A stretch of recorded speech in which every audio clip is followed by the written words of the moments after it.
nanay. Pagkain ba dito? Walang laman. Nay!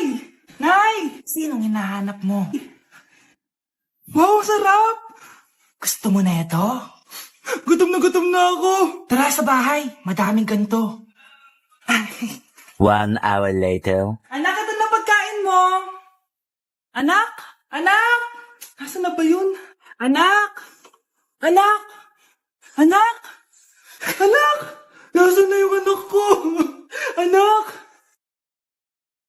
Saan mo dinala anak ko? Nay! Tulungan niyo ako, Nay! Anak! Huwag mo siya sasaktan! Sa isang kondisyon, Ano kailangan mo? bayaran mo muna sa akin yung utang mong 50K. 50K? Ah! Wag na pala! Sa'yo na yung anak ko! Tulog at kain lang naman ginawa niya dito. Oh, eto na mga gamit niya. Tagal na natin di nagkita, Bes. Oo nga eh. Pero syempre, best friend pa din tayo. Basta, walang iwanan na. Oo naman, walang iwanan. Hanggang sa kabilang buhay pa yan. Lucia, bata pa tayo. Matagal pa yan. Manood na nga tayo. Sige, kunin ko lang ang mga chichirya natin. Mare! Oh, Mars, ang ginagawa mo dito? Nandiyan ba si Scarlett? Bakit, Mars? Si Jessica kasi, yung best friend niya. Nasagasaan daw kagabi. Ha? Kasama pa lang ni Scarlett kanina si Cheska. Oo nga. Manonood nga kami ngayon ng movie sa kwarto eh. Scarlett, maniwala ka. Nakalamay na siya ngayon. Di magandang biro yan, tita ha. Sige na, ipasok na ako. O eto, picture ng lamay niya. Ayaw niyo pang maniwala ha. Cheska? Saan nagpunta yun? Matawag? Scarlett, for sure alam mo na yung nangyari kay Cheska. Pupunta ka ba sa lamay niya ngayon? Ano pong sabi niyo, tita? Scarlett? Scarlett, lumabas ka dyan! Hi, Scarlett. Okay, next applicant. Makinis, maputi, maganda yung ngipin. Okay, introduce yourself.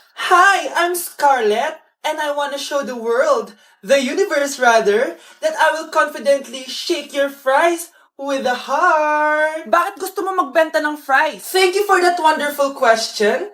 To be a tindera is both an honor and a responsibility.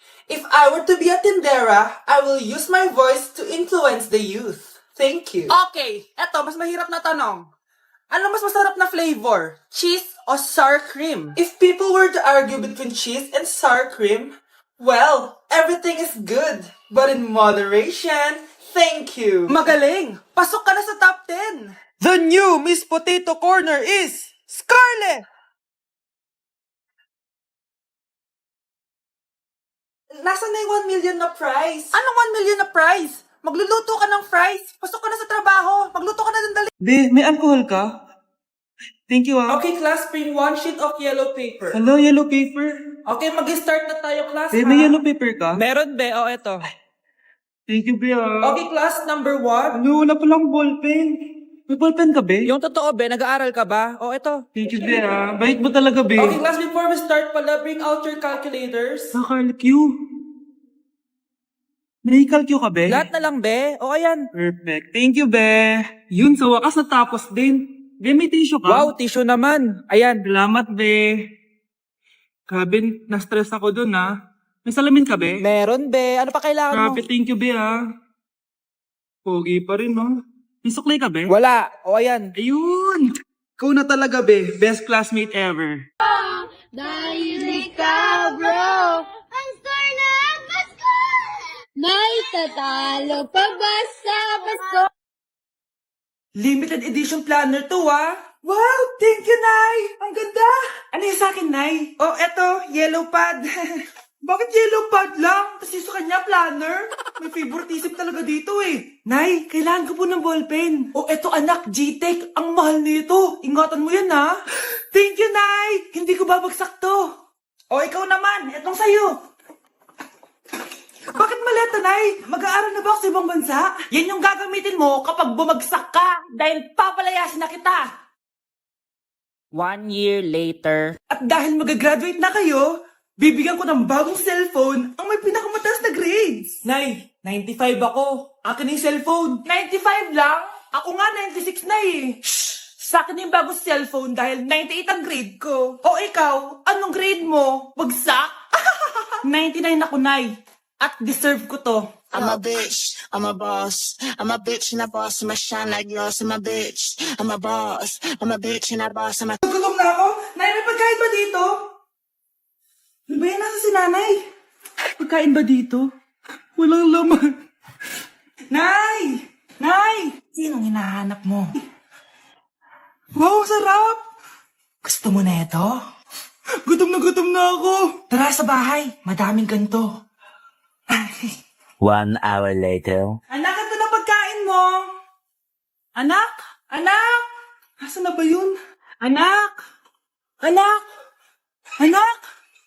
Anak? Nasaan na yung anak ko? Anak? Saan mo dinala anak ko? Nay, tulungan niyo ako, Nay!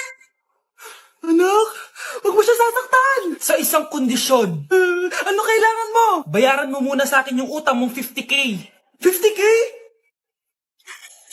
Ah, wag na pala. Sa'yo na yung anak ko. Tulog at kain lang naman ginawa niya dito. Oh, eto na mga gamit niya. Bakit niyo po kami pinatawag, Nay? Kung hindi ko makikita yung phone ni Kyle, hindi ko malalaman yung pinagsasabi niya sa akin.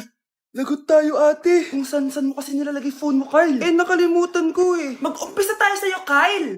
Anay, puro na lang itlog at hotdog niluluto ni nanay. Mas masarap pa magluto yung kapitbahay natin. Sige, next time, ipagluluto kita na sinigang na hotdog. O ikaw, Brianna.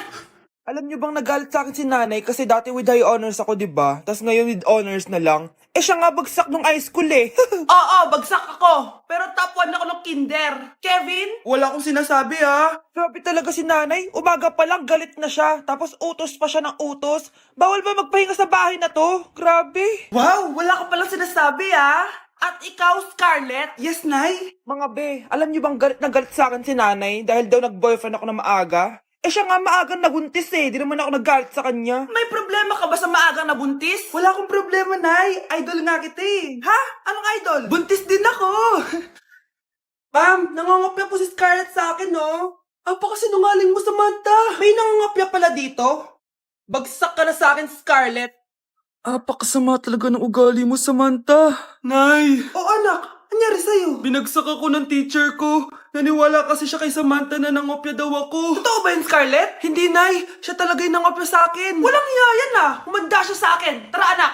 A few moments later. Ma'am, bakit niyo po kami pinatawag dito? Kasi yung anak mo, sinungaling. Siya naman talaga yung nangopya kay Scarlett eh. Hindi po totoo yan. Para malaman natin kung sino yung nagsasabi ng totoo sa inyong dalawa, mag-quiz na lang kayo ulit. Patay ako nito. Humanda ka ng mapahiya, Samantha. Okay, time's up. Pass your papers. Scarlett, naka-perfect ka. Yes! Talino talaga ng anak ko. Samantha, wala kang tamang sagot. Ikaw talaga ang totoong nangongopya. Nakakahiya ka, Samantha. Humanda ka sa akin sa bahay. Tara! Wag po, nay. Ang gagaling nyo! Mag-umpisa tayo kay Scarlett. Ako po, ma'am.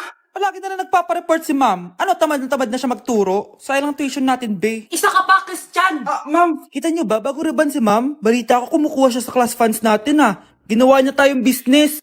Samantha. Yes po. Ayoko talaga dyan kay ma'am. Mas gusto ko pa yung dati natin teacher. Buti pa yun, hindi nang babagsak. Tapos magaling pa magturo. Kyle, akala ko matino ka. Guys, wag niyo naman ginaganyan si ma'am. Mabait naman siya eh. Sa principal nga lang. Akala niyo di ko alam mga pinagsasabi niyo sa akin? Lahat po ng sinabi namin sa GC. Totoo po yan, ma'am. Diba sabi nga nila, ma'am, truth hurts? Truth hurts pala, ha? Sige, papakita ko to sa principal sa office. Sige, ma'am, sabihin mo sa principal. At sasabihin din namin yung mga baho mo. Ha? Anong ibig mo sabihin? Di ba may GC din kayo, ma'am? Sinisiraan niyo pa nga yung mga estudyante. Paano mo nalaman yon? Isang pindot ko lang dito at masasend na to sa principal. Huwag mong gagawin yan. Huwag mong pipindutin. Humanda ka sa akin, ma'am. Wag!